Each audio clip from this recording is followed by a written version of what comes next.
안녕하십니까? 억문억답. 질문이 들어와서 또 여러분과 함께 만나게 되었습니다. 김태현 선생님께서 우리 생명사랑교회 유튜브를 보시고 하신 질문입니다. 성서를 보는 눈도 열심히 보시고 또 제가 평안나무에서 하는 수요사경에도 열심히 보시는데 그 양쪽에 다 질문을 달아 놓으셨습니다. 질문이 세 가지나 돼서 이 억문억답에서 세 가지를 한꺼번에 다루진 않고 하나씩 따로따로 다루겠습니다. 하나의 질문에 대답을 하고 또 다른 질문에 다른 그 영상으로 대답을 하고 그렇게 하겠습니다. 자, 그 질문 하나를 여러분께 읽어드리도록 하겠습니다. 한 6, 7일 전에 하신 질문인데 목사님 때문에 팔자에 없는 성경 읽기를 하고 있네요. 질문 하나 드리겠습니다. 예수님은 자신이 3일 만에 부활하실 것 아셨으면서 왜 하나님이 자신을 버렸다고 최후에 토로하셨을까요? 입니다. 이래도 다른 질문이 있는데 그건 다음 영상에 또 제가 읽고 하겠습니다. 수요사경에서도 그 예수님이 왜 마지막에 하나님께서 자신을 버리셨다고 했는지에 대한 질문이 있었습니다. 같은 질문이죠, 그거는. 그렇죠. 여러분 아시다시피 십자가에 달리셔서 엘리 엘리 라마 사박다니라고 예수님은 외치셨습니다. 그 말은 나의 하나님 어찌하여 나를 버리셨나이까? 라는 시편의 말씀을 예수님이 외쳤다고 말하는 학자들도 심지어 있습니다. 그러나 실제로 예수님이 그렇게 나의 하나님 어찌하여 나를 버리셨나이까? 라고 외치셨을 수도 있지요. 근데 여기에 대해서 질문의 핵심의 요지는 우리 김태현 선생님께서는 예수님은 다 죽었다가 3일 만에 부활하실 것을 알지 않았느냐, 그런데 뭘 버리셨다고 그렇게까지 외칠 필요가 있느냐, 이렇게 질문을 하신 거예요. 근데 이 질문을 들었을 때 저의 생각 중에 첫 번째는 미래에 확실한 보장이 있다 하더라도 지금 현재 당하는 고통의 크기는 몸을 가진 인간으로서 참기 어렵다. 그럴 수 있다고 일단 생각했습니다. 그렇죠. 제가 군대 아주 보병으로 밀빵빵 보병으로 강원도 화천에서 군생활을 했습니다. 철책도 지키고요. 열심히 총도 쏘는 연습도 하고 하여튼 그렇게 보냈는데 저 당시 군생활을 26개월 했거든요. 26개월 후에는 제대할 것을 알고 있습니다. 그날만을 기다리고 있죠. 언제 시간이 가나. 그러나 제대할 희망이 있지만 군생활은 괴로운 거예요. 하나님 어찌하여 나를 이곳에 보내셨습니까? 이렇게 말할 수도 있지 않겠어요? 여러분? 물론 그럴 수 있다는 거죠. 그런데 사실은 조금 더 신학적으로 복잡한 문제가 있습니다.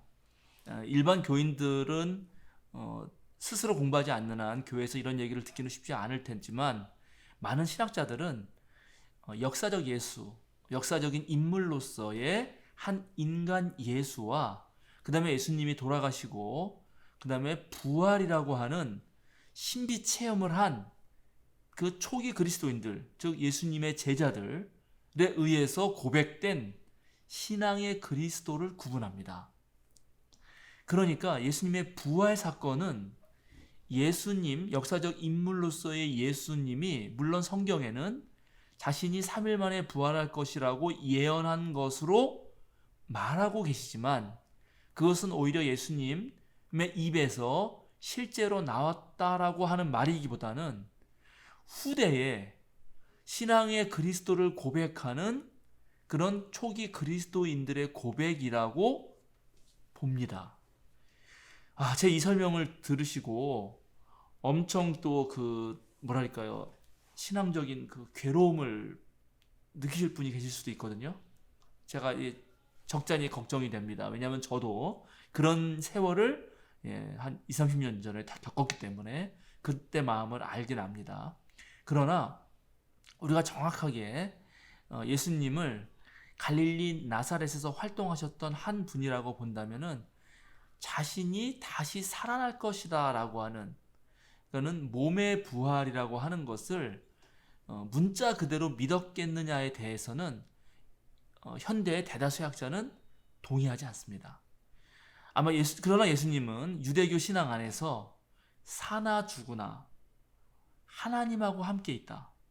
그러니까 바울 사도가 고백했듯이 하나님의 사랑에서 그 어떤 것도 죽음의 권세라도 끊을 수 없다라고 하는 그 바울 사도의 고백과 동일한 고백, 아니 그보다 훨씬 더 나은 고백을 예수님의 삶에서 하셨기 때문에 예수님은 예루살렘에 올라가면은 자신이 죽을 거라는 것을, 자신이 죽는 일이 벌어질 것이라는 것을 아마 예상했을 거예요. 그럼에도 불구하고 예수님은 올라가시거든요. 그러니까 죽음을 수용하는 것이죠. 왜냐하면 그 죽음이라고 하는 정말 가장 인간에게서 공포를 자아내는 사태가 결국 하나님과의 그런 사랑에서 끊을 수 없다는 사실을 믿었습니다. 그래서 하여튼간 우리 학자들은 역사적으로 실존했던 인물인 예수님과 그 다음에 예수님 돌아가시고 나서 부활을 체험한 초기 그리스도인들의 신앙의 그리스도를 구분하는 것이고, 역사적 예수님은 분명히 내가 죽는다 하더라도 하나님 안에 있을 것이다. 그러니까 하나님과의 관계는 끊어지지 않는다라는 것을 확실하게 믿었을 것은 당연합니다. 그런데 이제 문제는 정말 3일 만에 부활했겠느냐, 부활한다라는 것을 예수님의 입에서 말했겠는가라고 하는 거는 그거는 하여튼 어느 학자들은 거의 잘 동의를 하지 못하고 있습니다. 그런데 이제 문제는 그러면 이해가 되죠. 사실은 예수님이 십자가 상황에서 그런 나의 하나님 어찌하여 나를 버리셨나이까 라고 외친 것은 이해가 되죠. 그리고 그것을 기록에 남긴 제자들의 마음도 이해가 됩니다. 그건 뭐냐 하면 예수님은 우리의 주님이시고 부활하신 분이지만 인간으로서 예수님도 가장 고통스러운 그 시간에 어느 누구보다도 하나님의 부재 경험을 했다는 것입니다. 무신성 체험이라고 하는데요. 정말 어느 누구도 내 곁에 있지 않을 것 같은, 그 한스킹이라고 하는 학자가 그리스도교라고 하는 책에서 잘 표현하고 있는데, 그 30살 초반의 청년이 십자가에 달리는데 자기를 따랐던 제자들도 다 도망가 버리고, 그죠? 믿었던 사람들로부터 배신을 당하고, 그리고 거기 여성들만 몇 명 있었지 사실은 다 도망갔죠. 그리고 가장 고통스럽고 치욕스러운 십자가에서 심지어 자신이 아주 모든 걸 다해서 바치고 사랑했던 그 하나님마저도 없는 것 같은 경험을 하신다. 십자가 위에서. 그리고 바로 그런 상황 속에서 나의 하나님 어찌하여 나를 버리셨나이까 라고 하는 시편 22편에 그 시편을 기억하시고 말하신다. 그런데 여러분 정말 고통당할 때요, 괜찮아질 거야, 이런 얘기도 물론 힘이 되지만 더 힘이 되는 경우는 그 어떠한 상상할 수 없는 고통을 나보다 먼저 당한 사람이 내 곁에 있어줄 때입니다. 이게 상당히 이상한데요, 정말 그럴 때 힘이 돼요. 이상한 겁니다. 네. 그래서 오히려 그 초대 교인들은 우리의 주님이신 예수님조차도 그렇게 십자가에서 하나님 부재 경험을 했다는 사실 속에서 엄청난 위로를 받습니다. 그래서 저도 제 신앙생활을 돌이켜 보면은 교회 다니면서 예수님처럼 사랑해보자고 마음 먹었는데 그게 잘 안 될 때, 그리고 숱한 배신을 당할 때, 왜 나만 이렇게 살고 있나라고 느껴질 때, 그때 오히려 십자가에 달린 예수님을 보면서 무한한 감동과 또 위로를 받은 기억이 있습니다. 물론 지금도 마찬가지고요. 그래서 예수님의 십자가에서 달리신 그 외마디 외침이라고 하는 것은 매우 여러 가지를 우리에게 주고 있습니다. 그리고 놀라운 것은 시편 22편은 초반에는 하나님의 부재 경험을 통해서 강력한 고통을 외치지만 맨 마지막에 끝날 때는 역시 하나님에 대한 신뢰를 잊어버리지 않는 감사의 기도로 끝난다고 하는 사실입니다. 그래서 예수님조차도 하나님의 부재 경험을 통해서 가장 극심한 고통의 나라까지 떨어졌지만 끝까지 하나님을 신뢰하였다는 것을 역설적으로 보여줍니다.